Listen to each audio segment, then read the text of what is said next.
বাইদেউসকল, প্ৰথমতে আপোনালোকে যাব লাগিব প্লে ষ্টৰত, গৈ তাত ডাউনলোড কৰিব লাগিব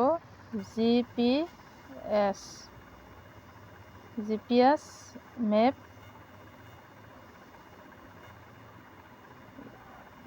কেমেৰা।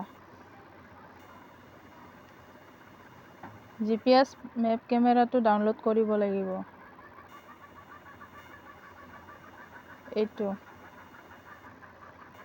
এইটো ডাউনলোড কৰাৰ পিছত মোৰ তাতে ডাউনলোড হৈ আছে, সেইকাৰণে অপেন বুলি আছে, অপেন।